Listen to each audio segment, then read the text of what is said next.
Okay, so moving on with voice note number 21. It's the 15th of October, 2024. What I want to cover in this next section is using WhatsApp for emergency purposes.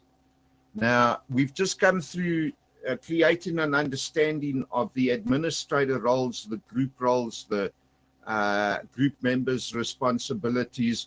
And as those of you that have followed everything through until this point will see it really is a complex matter that we are dealing with. It is not just a cut and dry, we'll put a group together and we'll run emergencies on it and we'll be able to help our community. Unfortunately, it doesn't work like that because of the fact that you've got so many legal considerations to take into account, and you can be held criminally liable, etc., etc. So it brings us to the point of having to discuss the issue of using WhatsApp for emergency purposes.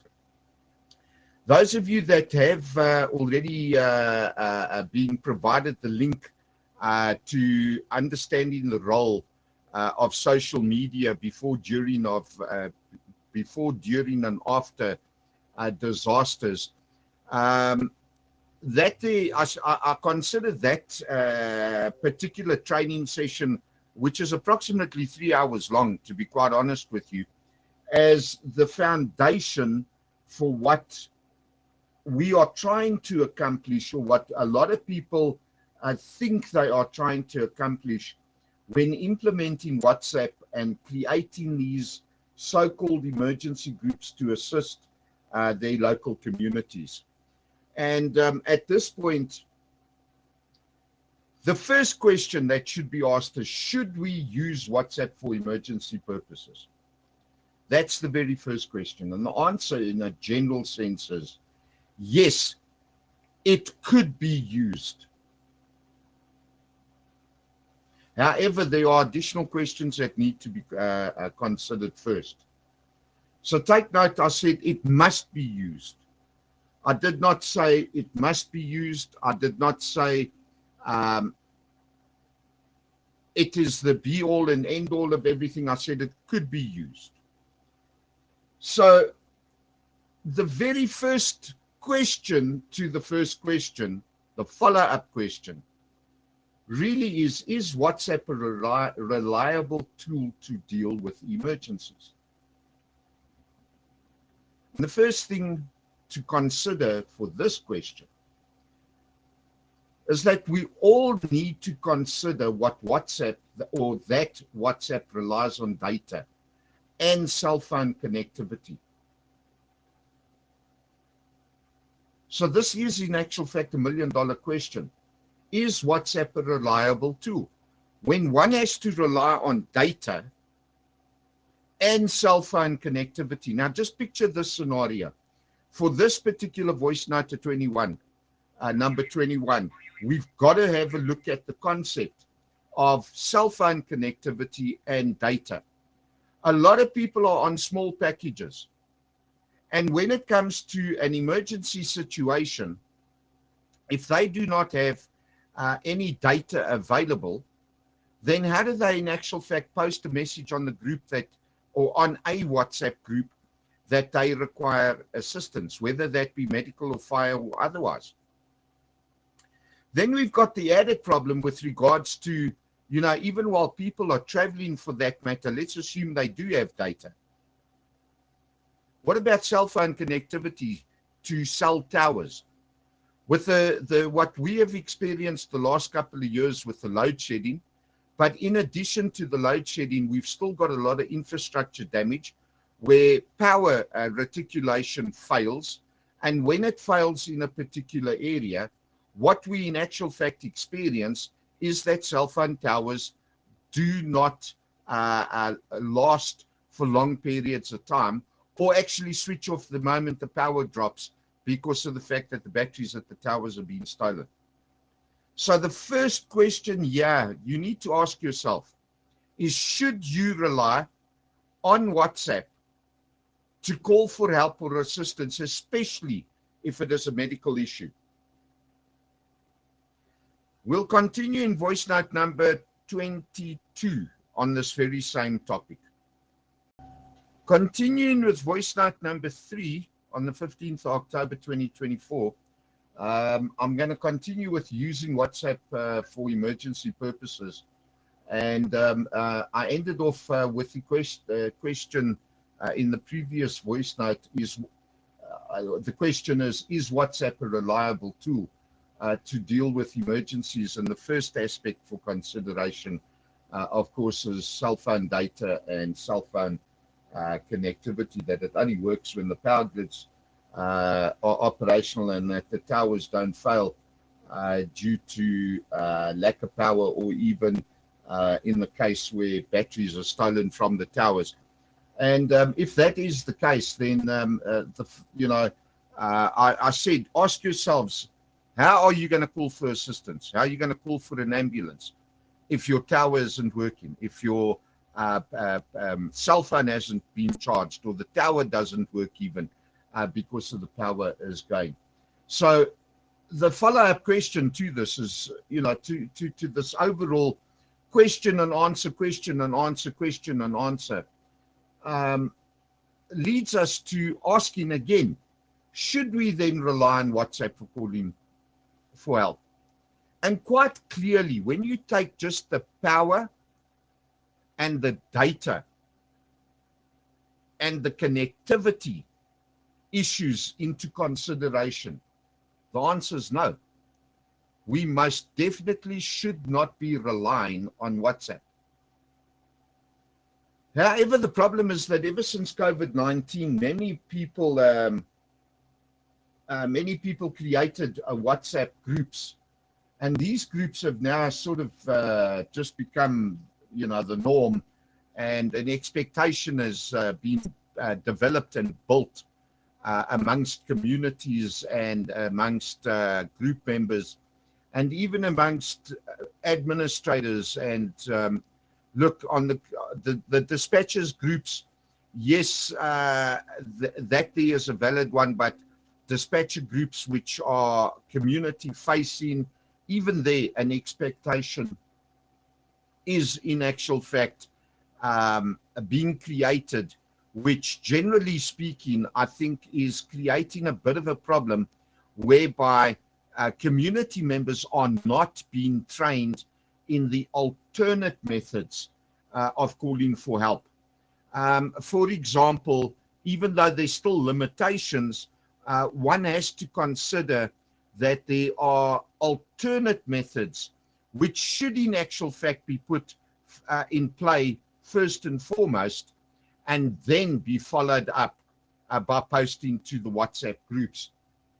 And on this particular aspect, what I would like to say is that what one should in actual fact do is consider the overall aspect of having group members generally know and understand that the official South African emergency telephone number, which should be utilized to contact emergency services, is the number 112.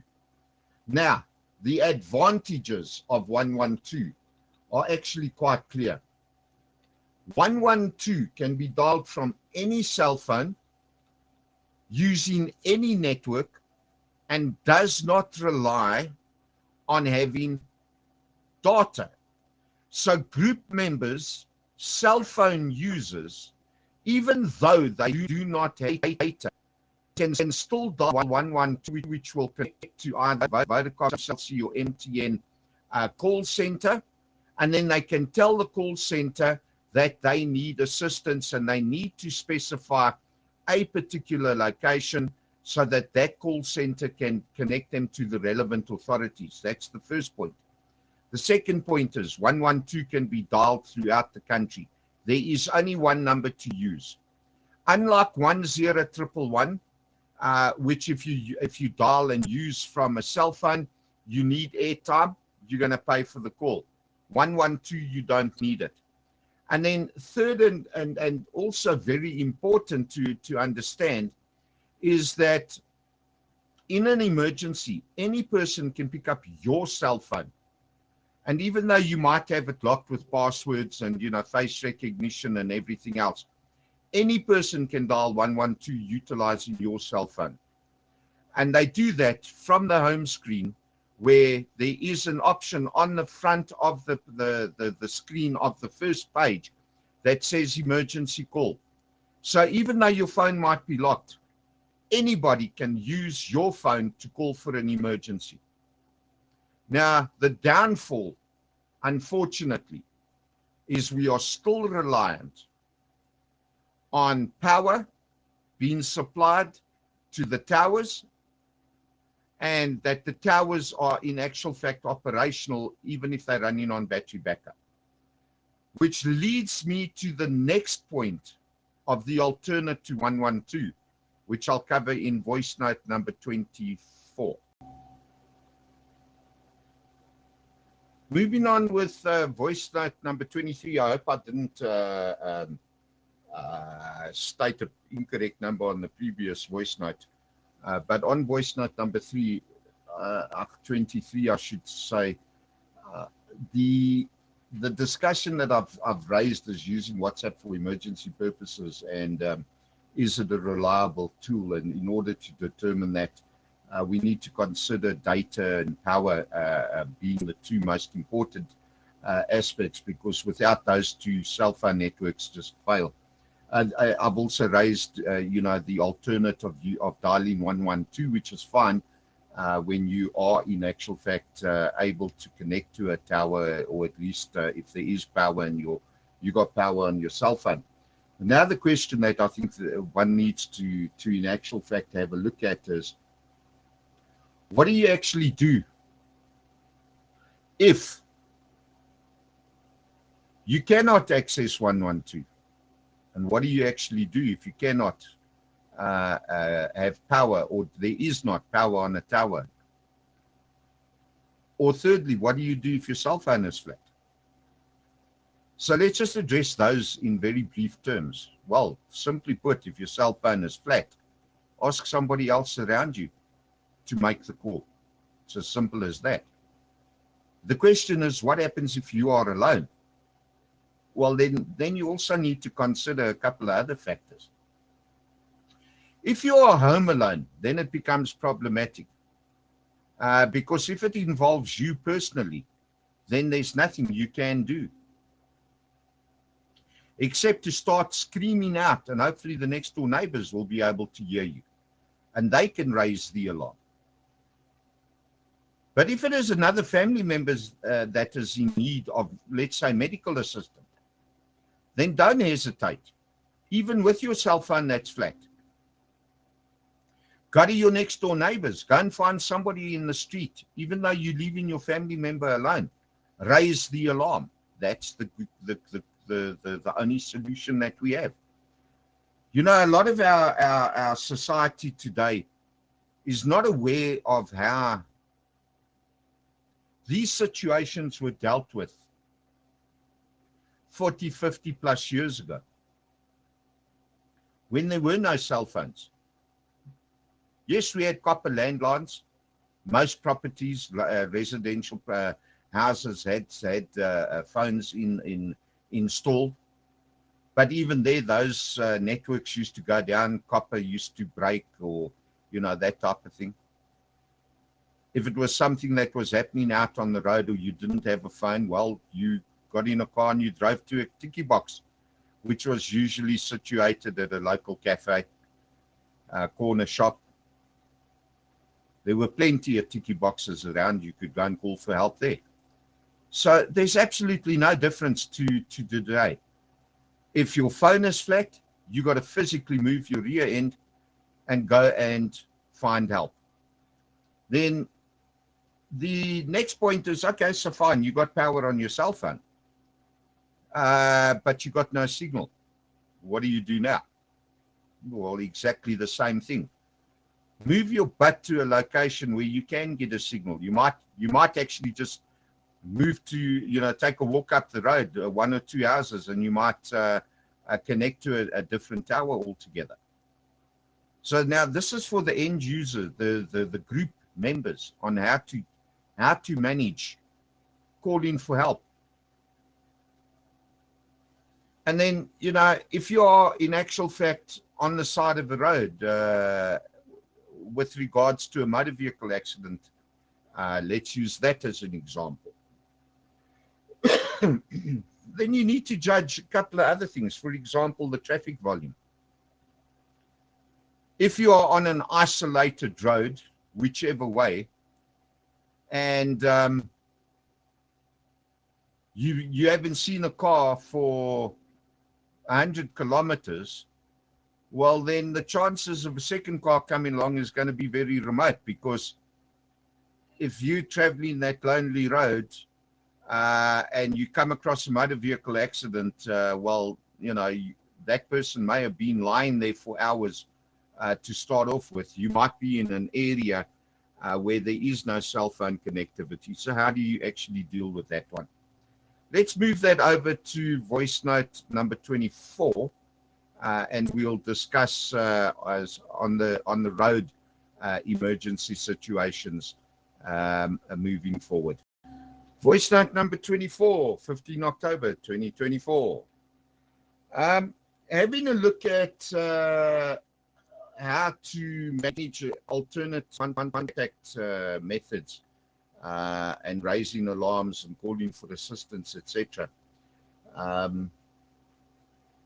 Especially when, you know, you might be, well, the section that I wanted to move into now was if you're out on the road, you're in a isolated area, you haven't seen a vehicle for hundreds of kilometers, and you come across a motor vehicle accident. Usually you can determine, well, if your patients are actually able to talk, they might give you an indication as to how long they have been lying there on the side of the road seeking assistance. And now a bit of a dilemma is introduced as a road user. What do? Do you sit there and provide assistance, or do you go and call for assistance? Remember, you might not have seen a vehicle for hundreds of kilometers. That secondly, you need to remember that the patients might tell you, or the family in the vehicle might tell you, that they've been there for several hours to start off with. You then also need to judge, you know, whether or not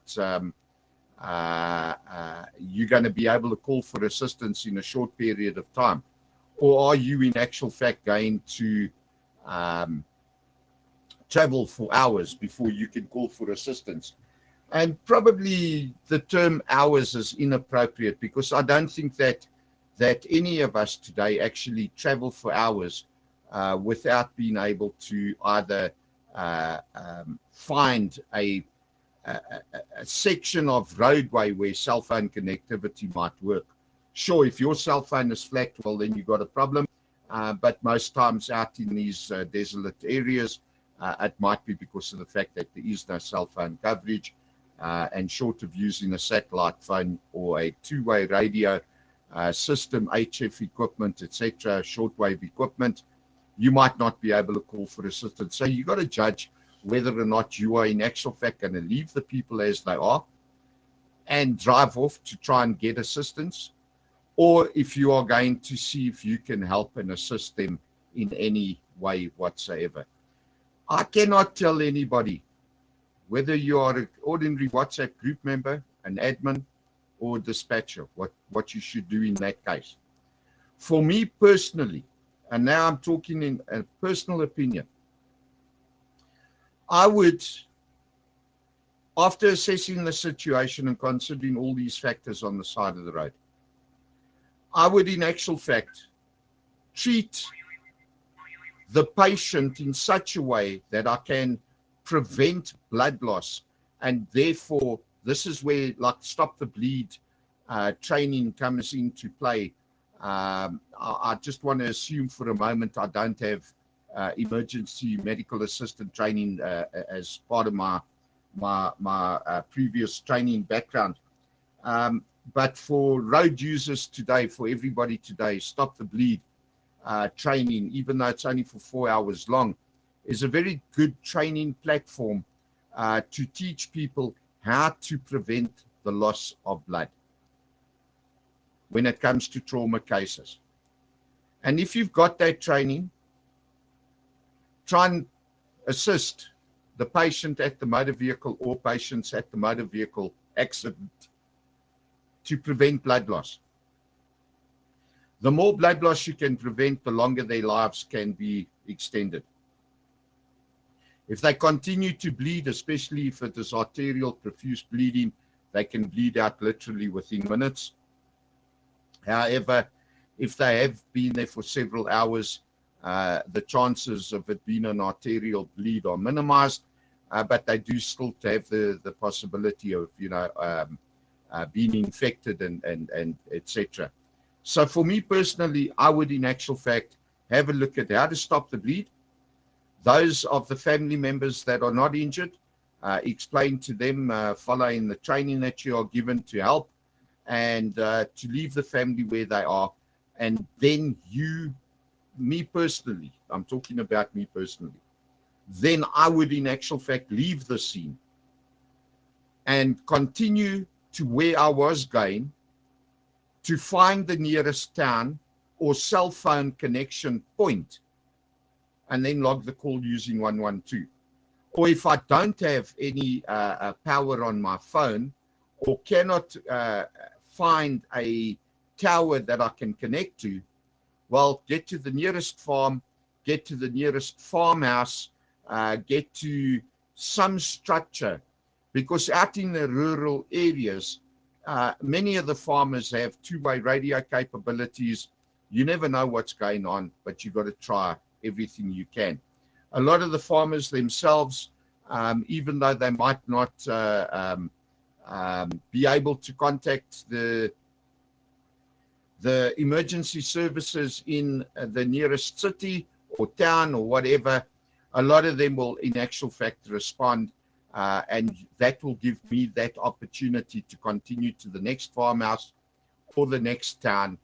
But I've alerted others, and others can now go off and assist the people on the scene. So that is my personal recommendation, or personal method of handling such a situation. All right, so let's end off voice note number 24, and we'll continue with 25.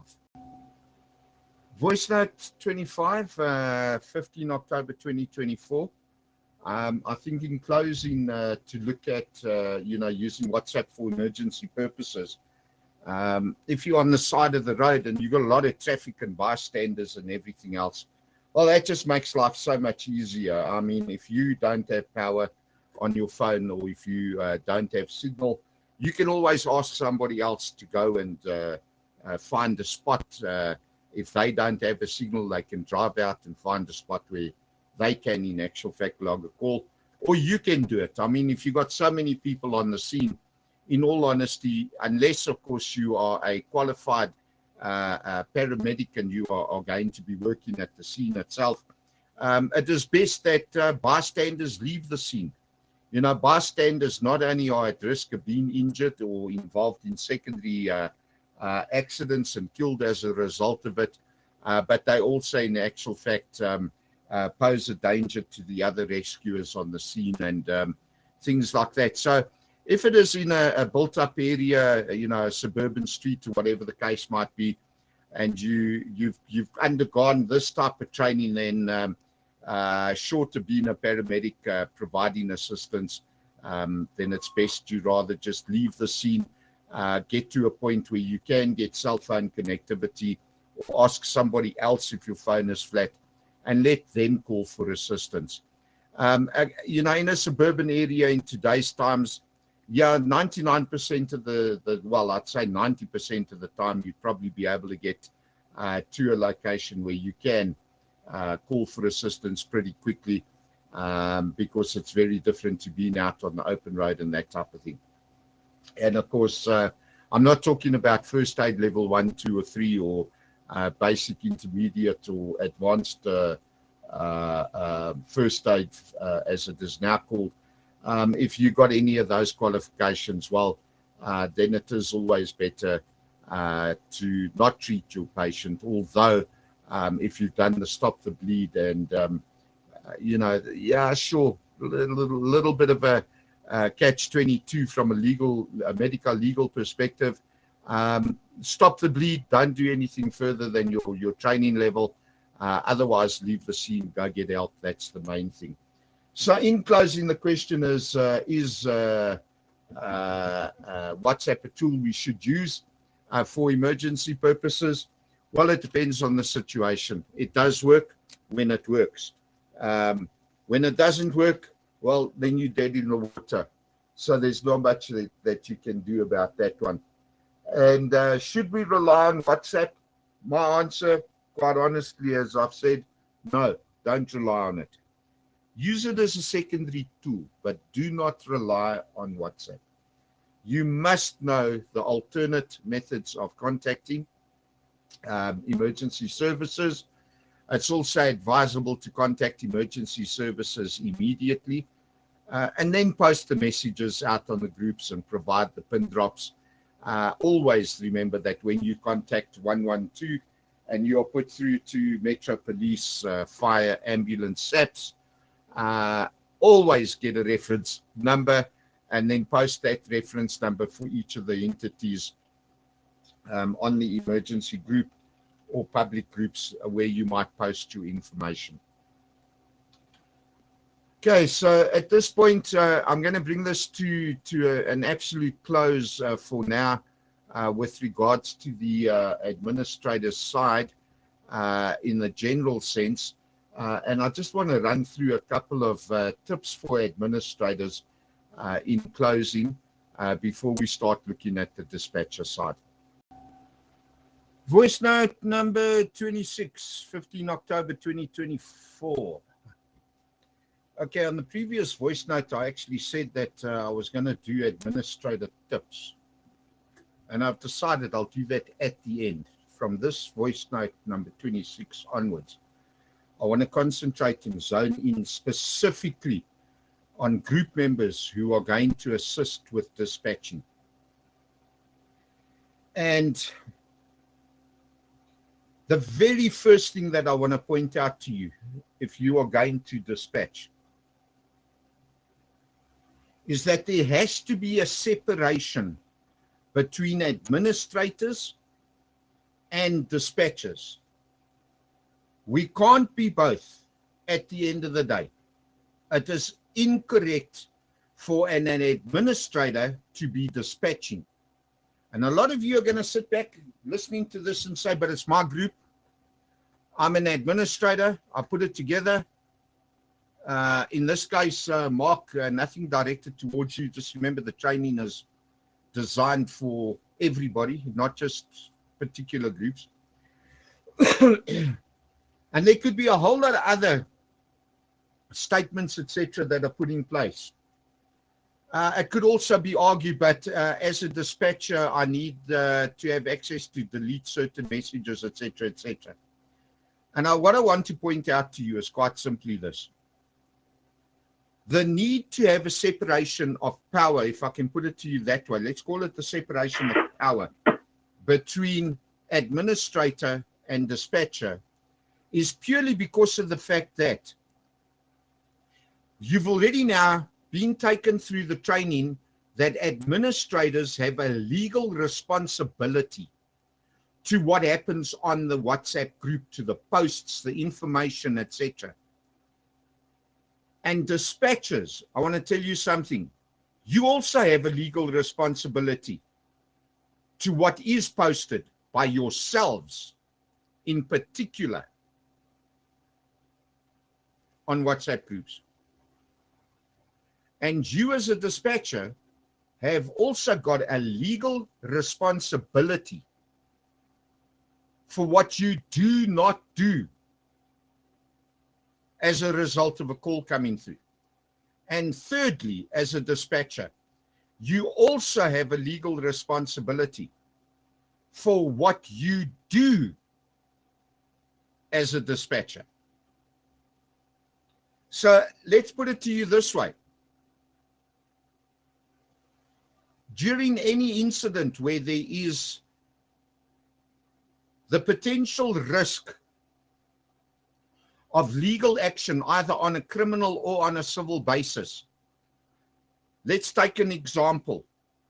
Somebody, a group member, posts information on the group seeking assistance, etc., etc., and the administrators, as I've already pointed out, allow other group members to provide medical advice, and of course the loved one dies, and then the family members can hold the person responsible for posting that medical advice. Or alternatively, they can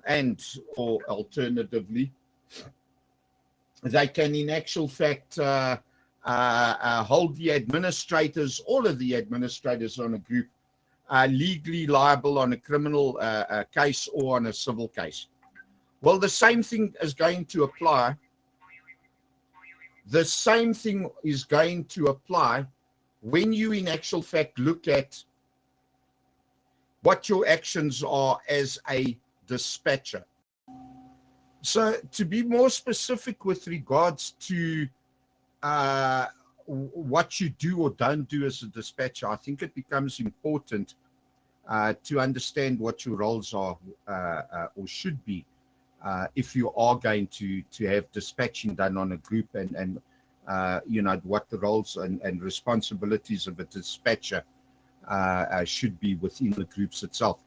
So we'll cover that on the next voice note, number 27, as I don't remember if I date stamped this one, but this was voice note number 26, and this is the 15th of October 2024. Voice note number 27, 15 October 2024. We're now busy with looking at the dispatcher training in particular. And in the previous voice note, I stipulated that even dispatchers have got legal responsibilities. And in order to understand the legal responsibilities and why it is that there would be legal responsibility attached to your role as a dispatcher, you need to understand what your actual role is as a dispatcher. You as a dispatcher, you are definitely not going to be there to administrate the group.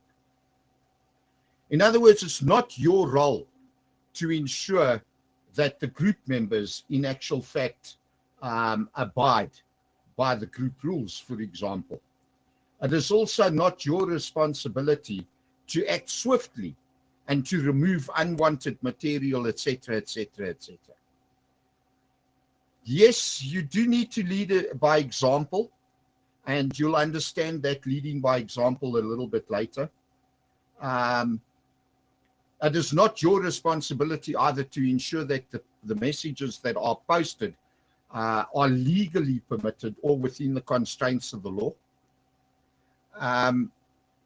That's why I wanted you all to go through the initial administrator aspect of the training, in order for you to have an understanding of what's legal and what's not legal.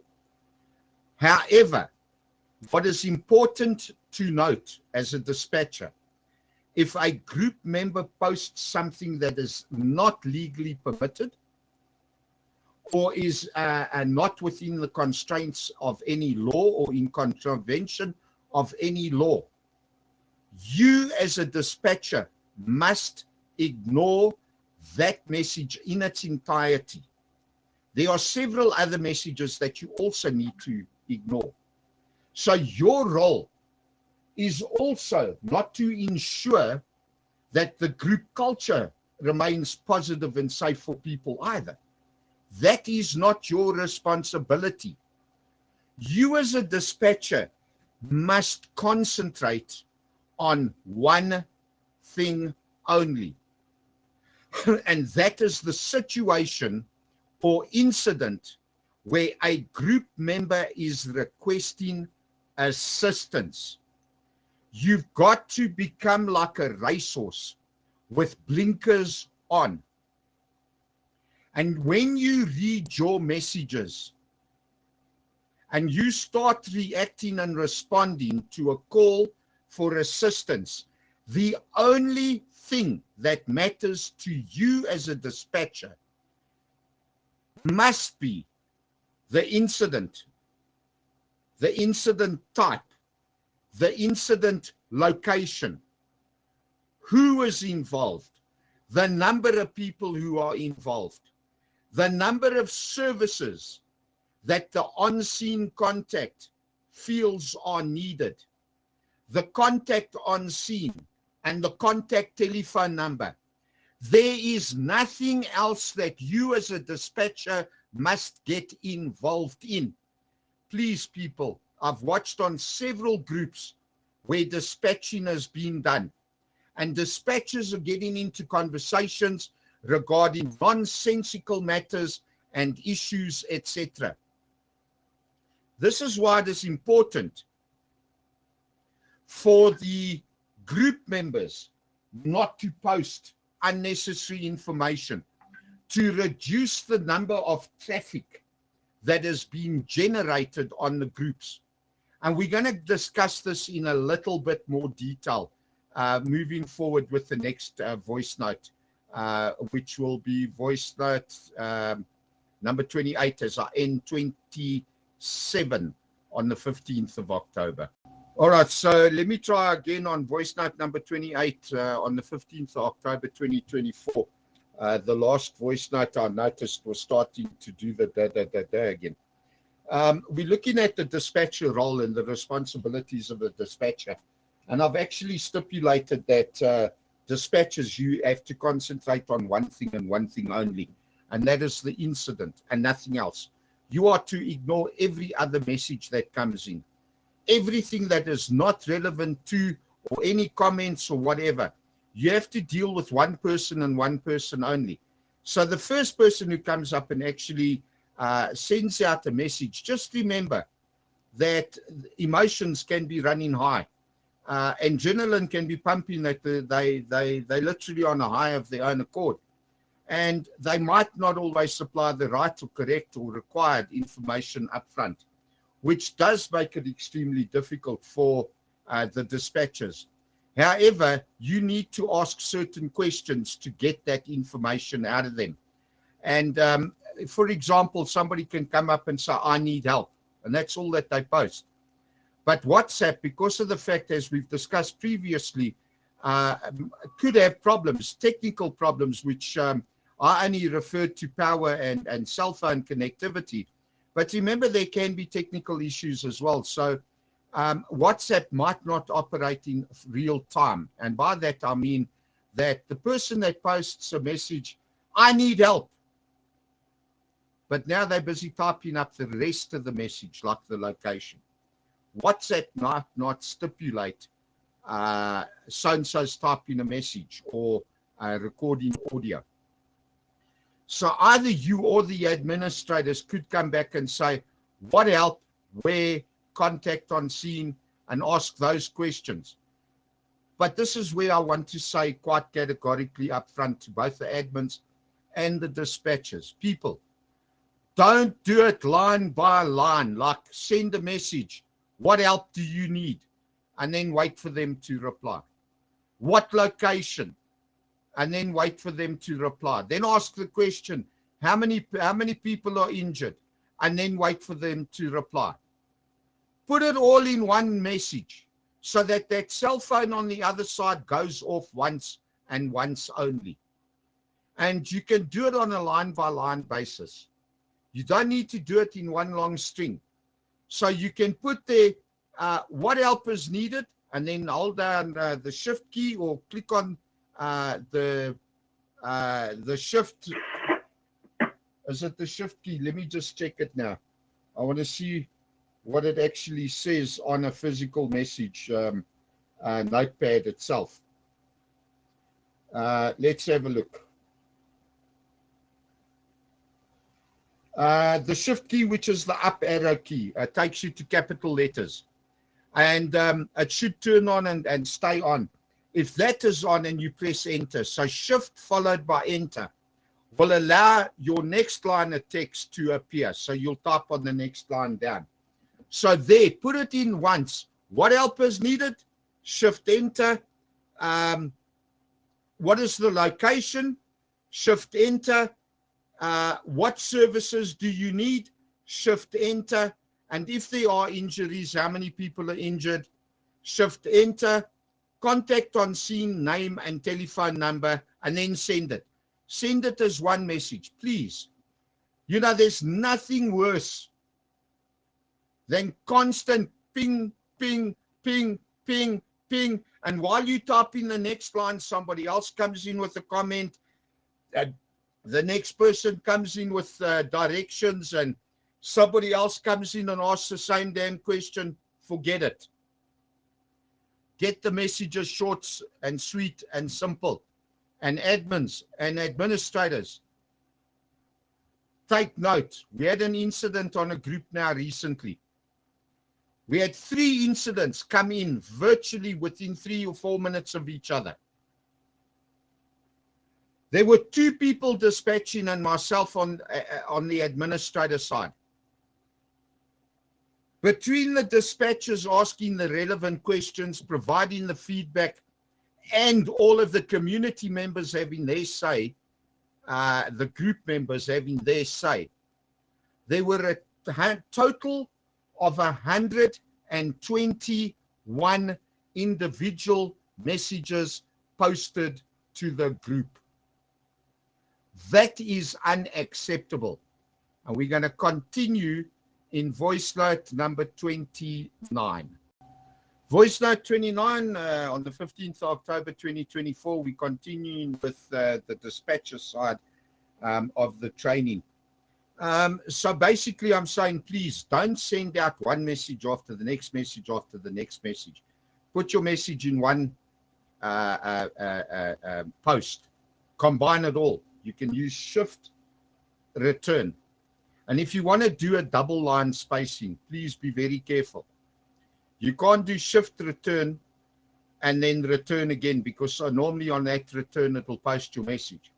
You got to do shift return, shift to turn off the shift, and then shift again to turn it back on, and then return.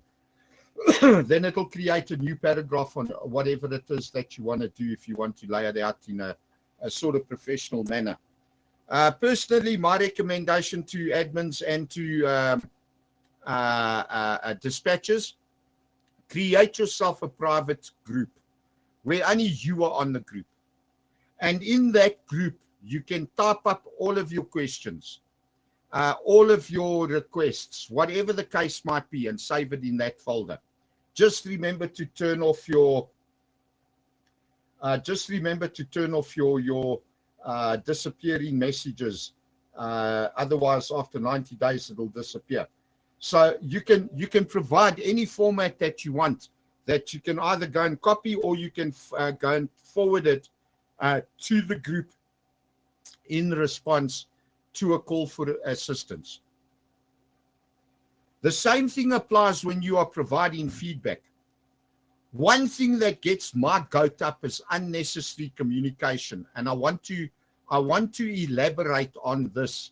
If it lasts longer than the 5 minutes, I'll move it over to the next voice note as well. The whole concept of running an emergency-related group via WhatsApp is in essence absolutely no different to running a two-way radio control room. There is one exception, and that is the method of communication being utilized between a WhatsApp group, or it could be Telegram, it could be Signal, whatever. Just bear that in mind. You could be operating on different platforms, but on a messaging app such as WhatsApp, we just refer to it as WhatsApp. The difference between the communication method in WhatsApp versus two-way radio or radio control room is WhatsApp, you are utilizing text messages. And on two-way radio, you are using voice messages. Now, yep, a lot of people are going to say, but you can use voice notes on WhatsApp. Absolutely, you can. You can run an entire incident by voice note without typing a single word. There is nothing wrong with that. There is nothing stopping you from doing that. And as an administrator, I have held back on bringing this into the loop at this stage deliberately, because I've been working on this training module and the concept of training for about 3 months, if not longer already. And right now, every dispatcher, every administrator needs to understand that, in essence, your WhatsApp group, from your active role that you play as one of a control room operator. So if a resident posts a message, you got an MVA, what, you don't have to type everything. You can reply by voice note. And as of this training session, I will start implementing the voice note concept to running of the group. That way, it becomes crystal clear in terms of what you are asking for, and crystal clear in terms of what you are providing feedback on. Now, on two-way radio, the disadvantage is that once you have transmitted the message, those people who did not hear the message, they can't go back and hit replay or play it again. Whereas on WhatsApp and social media platforms, messaging apps, you've got that option to go back and listen to the message a second time and then respond to it. And when you start looking at that, one has to now then again question what would happen on two-way radio. Station A is talking to the control is providing feedback, and station C comes in there to discuss how the daisies are growing. Well, the net controller in that case will in actual fact tell station C to be quiet, and in radio terms, to maintain radio silence until further notice. And in terms of radio terminology and radio procedures, a station that refuses to do that can be in some very serious trouble for disrupting the group. And remember that these disruptions are not only disruptions, they are also distractions. And these distractions can end you up in a court of law on a criminal charge or on a civil charge. Right, so ending voice note 29 on the 15th of October. We'll move on in due course. Voice note number 30, 15 October 2024. All right, so basically I'm stating that running an emergency group, it needs to be running the same manner one would run a two-way radio emergency channel. And in essence, even in an emergency control room, you're going to have two sections of the control room. You're going to have the ones that are in actual fact receiving the call, and then you're going to have the ones that are in actual fact transmitting and directing the resources to assist in the incident. So you would have a telephone operator on the one side, and you'd have the radio operator on the other side. And the telephone operator is the one that will deal directly with the member of the public. And once they've ascertained certain information and gathered certain information, they will then pass that information on in today's times through various command and incident control systems. That information is automatically transferred to the radio operators who will pick it up on screen, and they can in actual fact do the dispatching that way. In some control centers, it just depends on whose control center it is. The person that's on the telephone call may in actual fact be able to transmit directly to vehicles on the road, etc., etc. Very much like one would see the American or the United States dispatchers doing. But I do remember years ago, even Joburg Ambulance, the dispatching was done on a twofold aspect.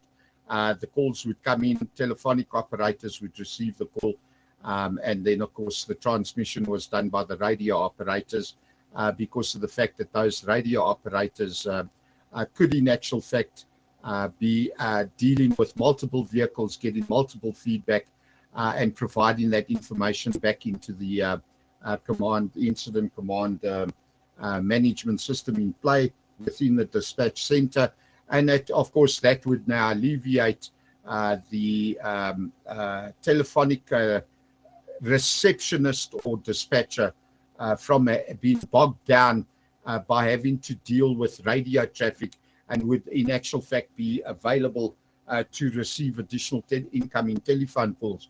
So that is always something to consider from your perspective as a dispatcher. You don't know what's going on in the background. And I've said previously, whether or not the term dispatcher is correct or relevant is still questionable, because in essence, through your procedures that you ought to follow, and I'm going to cover the dispatcher's procedures on voice note, I think it'll be 31. When you start following your procedures, you've got certain things that you are going to do, and you have to pass information on to NOMOLA or IER, or in actual fact, as an alternate, pick up your own phone and dial 112, which has got its own challenges. So on that basis, I'm going to move on to voice note number 31, so that we can have a look at the process by which, a step-by-step process by which a dispatcher should follow, and then also a step-by-step process on what a dispatcher should in actual fact take into consideration, and for ignoring purposes, if I can put it to you that way. So there's a lot of things to consider moving forward as a dispatcher, but let's move on now to voice note number 31.